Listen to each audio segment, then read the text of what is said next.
Indeed, it is an honor and privilege to stand before you tonight. On Sunday, June 24th, 2012, at approximately 0440 hours, off-duty police officer Nelson Vergara was heading home after completing his tour in the 33rd Precinct. After parking his vehicle and while walking to his residence, he encountered a male discharging numerous rounds from a firearm at another male that was standing on the sidewalk. Without a police radio, without a police vest, without hesitation, Officer Vergara, recognizing the immediate life-threatening situation, and most importantly, without regard for his own life, discharged his firearm at the perpetrator, and in the process was shot 2 times himself. Although he was shot, Officer Vergara had the courage and wit to stabilize the scene, identify himself to responding officers, and subsequently assist in the apprehension of the perpetrator. Because of this heroic act, Officer Vergara saved that young man's life. Now, Nelson Vergara is no stranger to heroism. Serving as a proud member of the United States Marine Corps, he has already served 2 tours in Iraq, being the recipient of numerous citations, including the National Defense Service Medal, the Sea Service Deployment Ribbon with 2 stars, the Joint Meritorious Unit Award, the Humanitarian Service Award, the NATO Medal, and the Armed Forces Service Medal, and that's to name a few. So please, it is with great honor that I ask everyone in this room to join me in honoring a true American hero, both abroad and locally, Police Officer Nelson Vergara.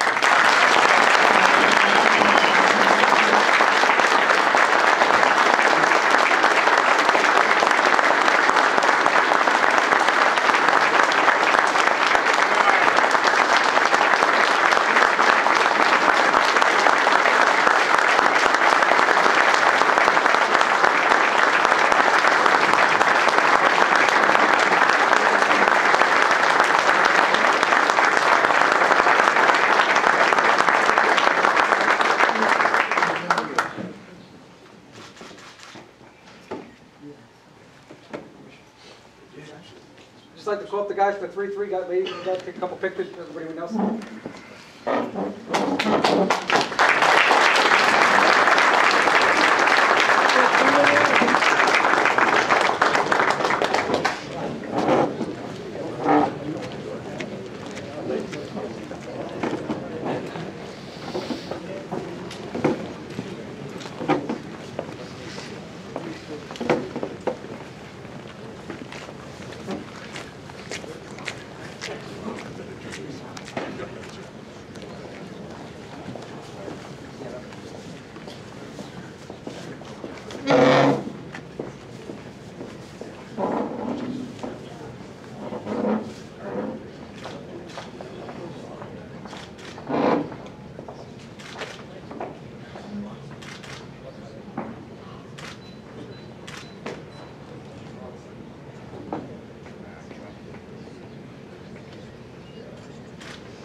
Congratulations.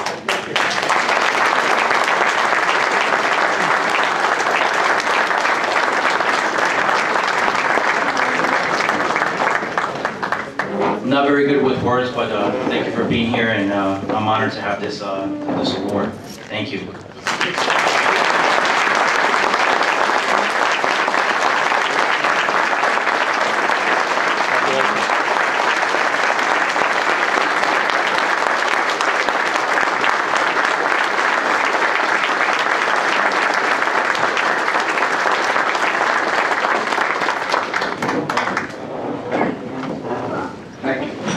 For our next presentation, we'd like to call up the commanding officer of Queen Gang. It'll be Captain Jim Ryan.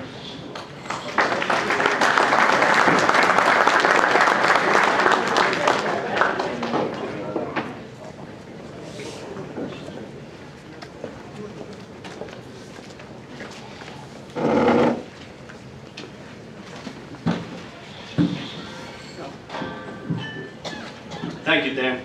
I'm Captain James Ryan, the commanding officer of the Queens Gang Squad, and it's my honor to be here tonight to help recognize one of New York's finest. It was my privilege to supervise Sergeant Craig Beer when he let me. But in all seriousness, Craig is a great cop who has quick instincts and a tremendous passion for the job. Craig demonstrated that on the evening of August 8th, 2012. At 22:30 hours, Sergeant Beer and Detective Nicholas Romano, both assigned to the Queens Gang Squad, were conducting enforcement in the confines of the 103 precinct. While traveling southbound on Union Hall Street at 107 Avenue, they noticed a male acting suspiciously. Upon the officer's approach, the perpetrator immediately fled on foot, with Sergeant Beer and Detective Romano in hot pursuit. Sergeant Beer strategically cut off the perpetrator's escape. With nowhere left to run, the perp pulled a gun and began firing, striking Sergeant Beer in both legs, while Sergeant Beer heroically returned fire.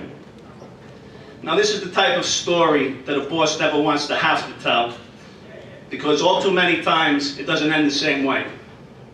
However, due to his perseverance or stubbornness and the prompt response of Detective Nicholas Romano, personnel from the 103 precinct, and the medical attention provided by professionals at Jamaica Hospital, Sergeant Beer has recovered and even returned to full duty, assigned to the Regional Fugitive Task Force. The perp is also now in custody after a tremendous manhunt and heavy pressure from many arms of the NYPD and other agencies. Everyone in this room knows it takes a certain type of person to be a really good street cop, to run towards trouble when normal folks would run away. As evidenced by his action on August 8th, Craig is that type. And that's why this award tonight is certainly going to the right guy. Congratulations, Craig.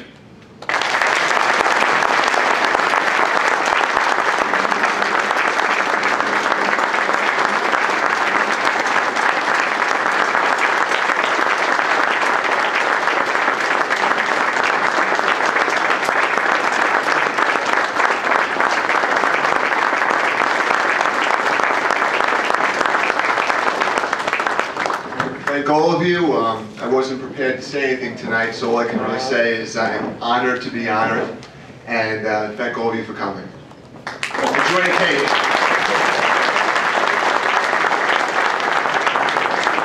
Can I have the guys from the gang squad come up for a moment?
Everyone again. Just before we do our next presentation, I just want to point out there he is, I see him in the audience there. Daniel Sullivan, if you'll stand up. Dan, Police Officer O'Sullivan. I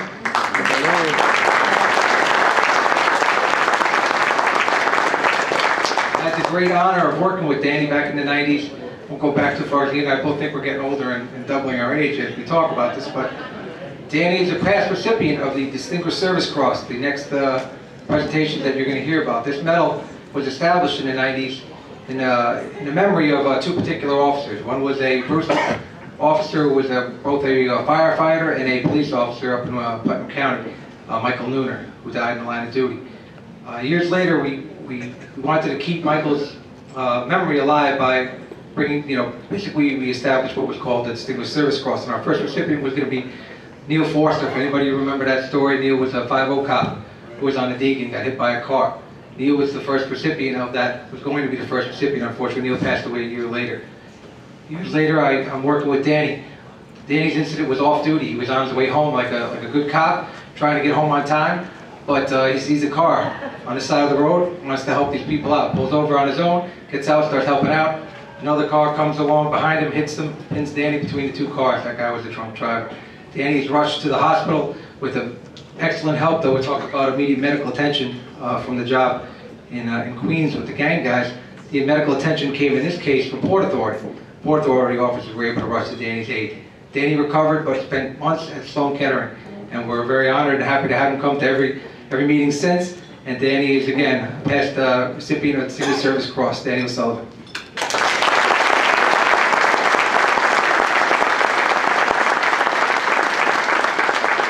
And his dad still tolerated me telling the story. Can I please have at this time our Captain George Mollet, one of our trustees, come up for the next presentation.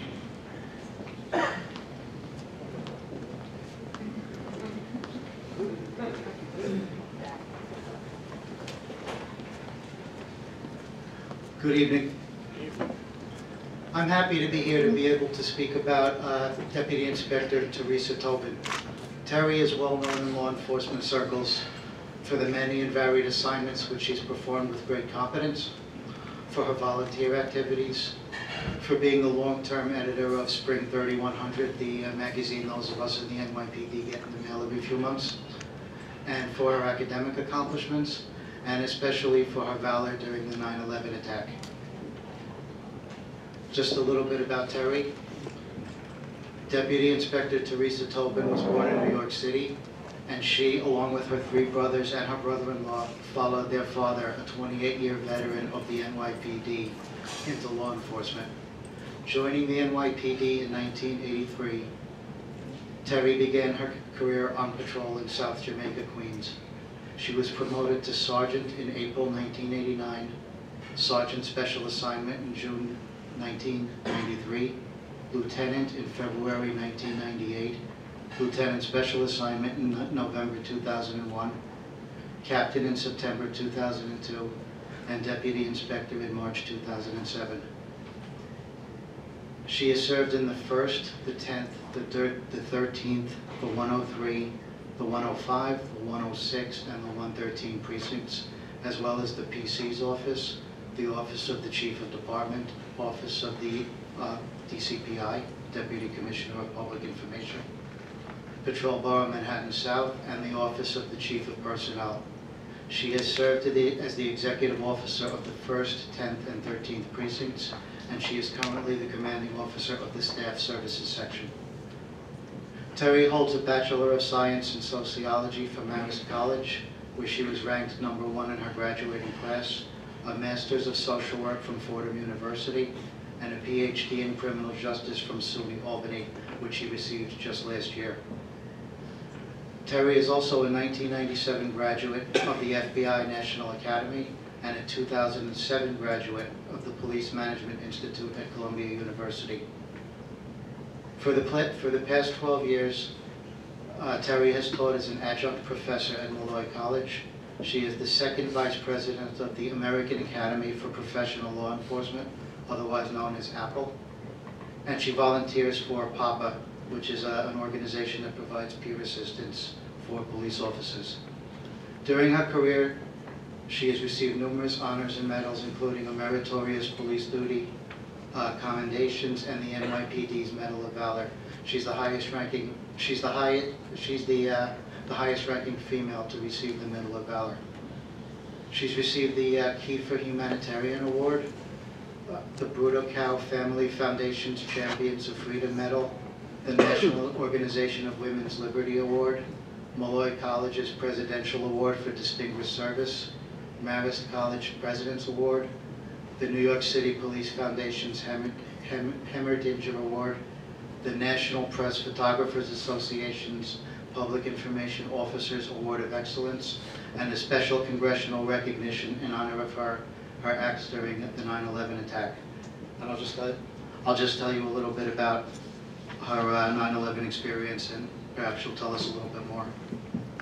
On the day of the attacks, she was a lieutenant assigned to the Public Information Office. She had just escorted a news photographer from the South Tower and was heading out to the car to grab her sneakers. Suddenly, the South Tower pancaked down. She was literally blown out of her shoes, up and over a concrete barrier from the force of the implosion, and carried across the street. She says, quote, "I know there is no logical reason I should be alive now, given my location when the first tower imploded." Since 2001, she has had surgery each year and had 2/3 of her teeth replaced. At one point, she joked with her oral surgeon, "I didn't know we were going to be in a long-term relationship." Terry has a resilient attitude. "I didn't want 9/11 to be the defining moment of my life," she says. "It helped me appreciate that life can change on a dime." She sees herself as one of the lucky survivors of 9/11, noting that many have suffered more, especially burn victims. And as I mentioned, she's the highest-ranking female ever to receive the NYPD's Medal of Valor.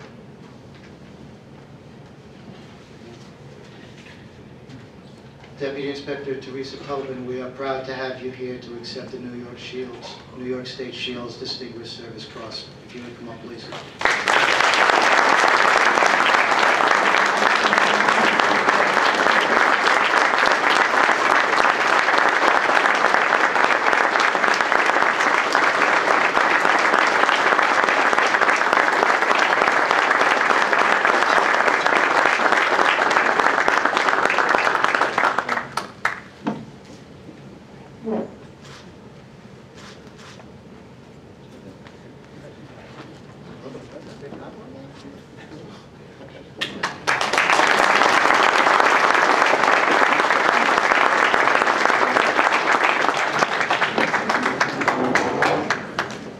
Thank you, Terry. George and I also are members of that peer support team that Terry serves in, and we are proud to have Terry here for all the reasons. For our next presentation, I'd like to call up, it's going to be... That speaking, by the way, is one of our trustees, John Wahlberg. John, he's well known throughout the Bronx. And all of you who... now, can they link onto the Patrol Borough Bronx thing? How do you do that, John? John sends out a message. It's an AOL site, but I think what we're trying to do is through our Twitter thing that Eric was talking about, because John will send out a message to everybody that he's linked to about all the events, not just Shields events, which we like him doing, but all the events that are going on with all organizations, because that's the reason why we're all doing this, to keep honoring the cops you see tonight. But it's just great that... Tell me in advance and I'll get it. And we'll get it out. Once we get this Facebook thing going, I'll get that up to Eric. But for our next presentation, I'd like to call up Captain Bill Ronaldo from the MTA Police.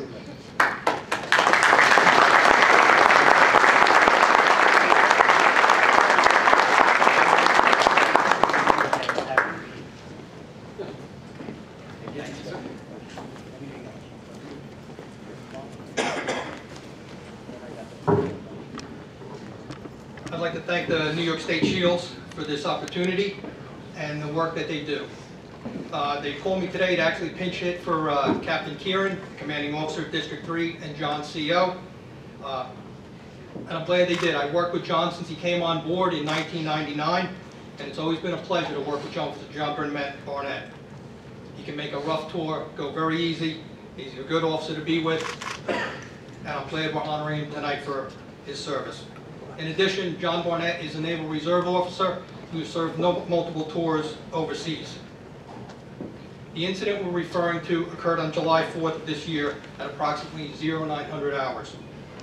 John Barnett was on foot patrol outside the Long Island Railroad Jamaica Station when, without warning or provocation, an assailant ran towards him with a knife in his hand and struck him in the left eye.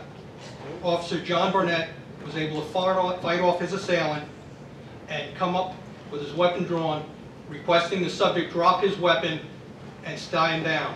The subject continued to advance at Officer John Barnett, at which time John Barnett fired his weapon 4 times, striking the assailant all 4 times.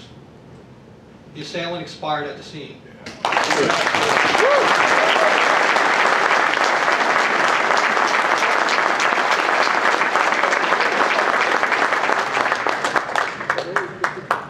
say I was one of the first officers to respond to the scene, and I think the calmest individual at that scene was Officer John Barnett. John Barnett is a credit to the department and a credit to the police everywhere. Throughout his whole ordeal of recovery, he's maintained that he will come back and serve with the MTA Police. And I'd like to also give John Barnett a round of applause. He will be promoted to detective effective December 12th. Thank you.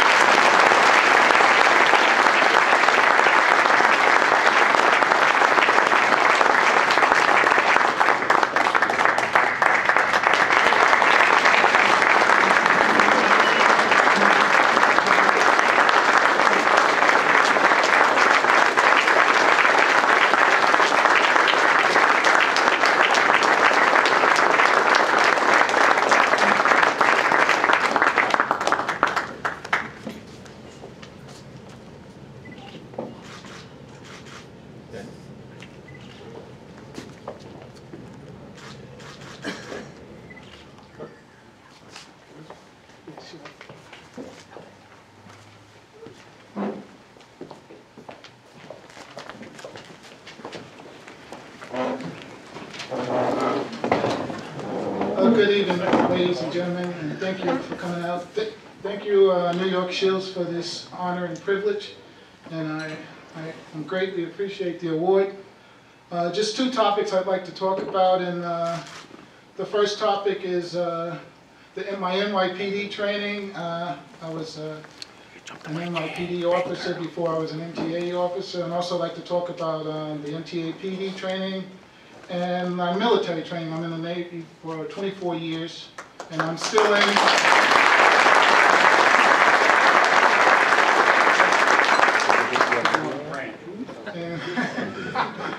The second topic I like to talk about is called the 3 F's. It's not food, food, and more food. No, it's family, friends, and faith. Besides health, I find those are the most important things in life, and I call them the 3 F's. So I'd like to talk about those two topics.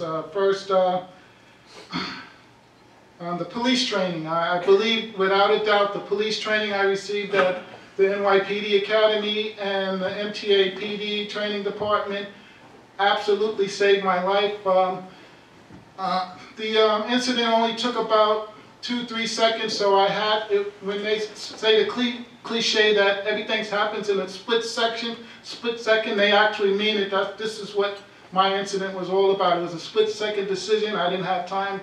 I had to fall back on my training from NYPD, the MTA PD training department, and in the military. I didn't have time to aim. I had just time to, in the MTA PD, they teach us how to, in the training department, they teach us how to shove and shoot. I had to do that before he stabbed me again. He was already stabbed. He just came up out of nowhere and stabbed me, and he was going to stab me again, so I had to shove and shoot. And that technique is taught by the MTA PD department. I'm not sure if it's taught by NYPD, but that saved my life and my God-given talents of quick reflexes, because everything happened within 1 or 2 seconds. It was super fast. I mean, and it was all caught on camera, and the Queens DA dismissed. I didn't have to go to the grand jury. The Queens DA closed the case, and it's finished right now.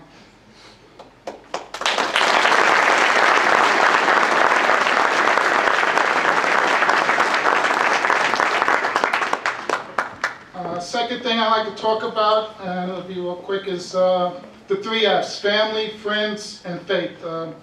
Those are the ones that kept me alive before the incident. They kept me alive during the incident, and they're keeping me alive after the incident. Without those, I probably wouldn't be here right now, most likely. I find those things very important. They say, there's a cliche that goes, what doesn't kill you makes you stronger, but that only applies to something medical, like if you're sick. But emotionally, if you go through what I went through, it's your family, friends, and faith that makes you stronger. And organizations like the New York Shields, these are the things that make you stronger and complete and whole.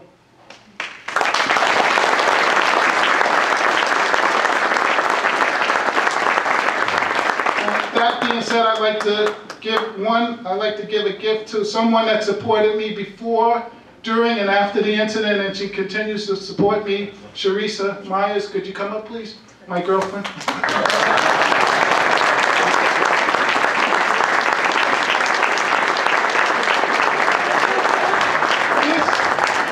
This is an all-inclusive one-day treatment at the best house spa in Manhattan, Club Equinox. Anything you want to have done there, they will do it for you. Whatever you need done.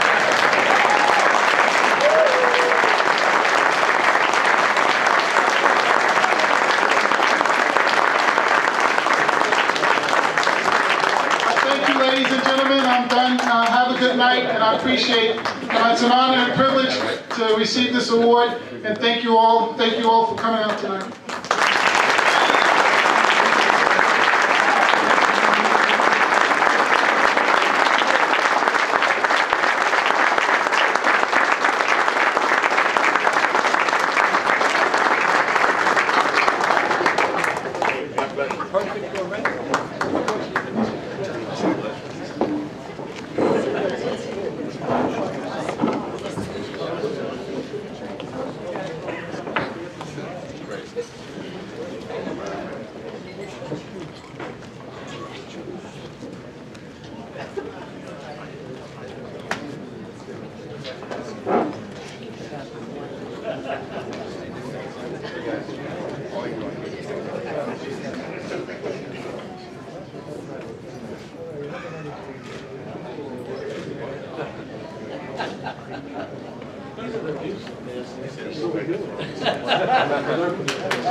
Thank you, everybody. Just talk about faith and friends and some things.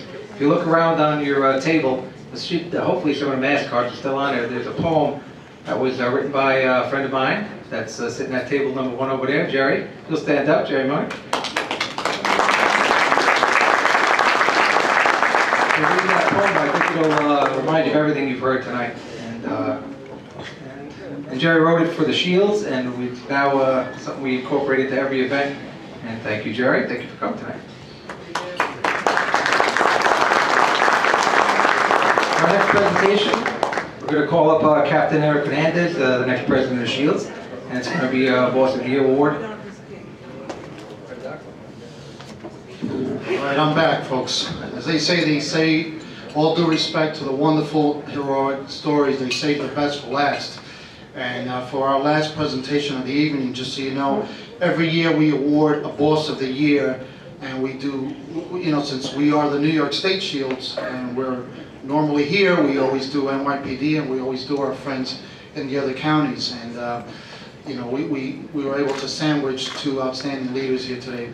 But I've had the privilege of working for Inspector Rodney Harrison, who we'll be honoring in a second. So this is a particular surprising privilege for me to be able to come up here. I'm going to read you a quick bio on Rodney Harrison, and then we'll get to the meat and potatoes as to why he's really here. 20 years ago, Rodney Harrison joined the police department in June of 1992. He began his career as a police officer in the 114 precinct in Queens. In 1994, he joined Brooklyn North Narcotics as an undercover, working tirelessly in the streets of New York with the dregs of society that we look to put away. In 1995, Rodney was involved in a buy and bust operation where he and his partner were involved in a shooting with a drug dealer. His partner was shot, and the perpetrator was arrested by then, at the time, Police Officer Harrison. For his bravery and heroic acts, Inspector Harrison was presented with the Medal of Valor, and eventually promoted to detective, which is an honor that he took very seriously. After performing several years in the 7-1 Detective Squad, Inspector Harrison was promoted to sergeant, where he was assigned to the 7-3, where eventually, based on his strong work ethic, was made the CO of the 7-3 Ram. In 2005, he was promoted to lieutenant, where he went to the 7-5, and a year afterwards recognized for his dedication and his competence, and was picked up by the Intel Division as the FIO coordinator for Brooklyn and Staten Island. In 2007, he was promoted to captain and assigned to the 4-7 precinct, where I had the privilege of working for him. And after 22 months in the 4-7, he was given the opportunity to be the CEO of the 2A precinct. And I'll stop there because that's where we're going to get to as to why he's here, besides being a great boss. During his tenure in the 2A precinct, crime was reduced by 7% through increasing levels of responsibility. Culminating in 2011, he was promoted to full inspector and is currently the CEO of the 3-2 precinct in Harlem since 2011. Inspector Harrison is married to Laprina Harrison, a lieutenant in our job, works in applicant processing, and together they have 3 wonderful daughters, Amber, age 17, Tyra, 16, and Kiara? 11, Kaya, my apologies. I was about to say, I hope I got them all right and I blew it. Age 11. So that's a pretty impressive bio, but let's talk about why he's really here. When he got to the 2A precinct, I love telling stories. In particular, I see a lot of young faces here. I'm in my 20th year on the job and I see a lot of young faces. I'm from Washington Heights. My mother still lives there. I see a lot of 3-3 cops here, and we talk about history. And you really should, spread the word, whether it's New York and our surrounding friends. Learn the history of what has happened. We heard the story of our brother Eddie Byrne, and these stories are so important. But in 1972, police officer Phil Cardillo was killed in Harlem. He was ambushed when he responded to a phony radio run in a mosque in Harlem. And for 40 years, his murder has yet to be solved. It is one of the most disturbing incidents, along with the Eddie Byrne case, in the history of our job and really in the history of law enforcement, that the assassins of Phil Cardillo have never been brought to justice. And for 40 years, there has been a lot of controversy in that community whether to honor Phil Cardillo, even though everyone with a right sense of mind would know that he should be honored, regardless of what one's belief of the police or police-community relations are. And when Inspector Harrison arrived in the 2A precinct,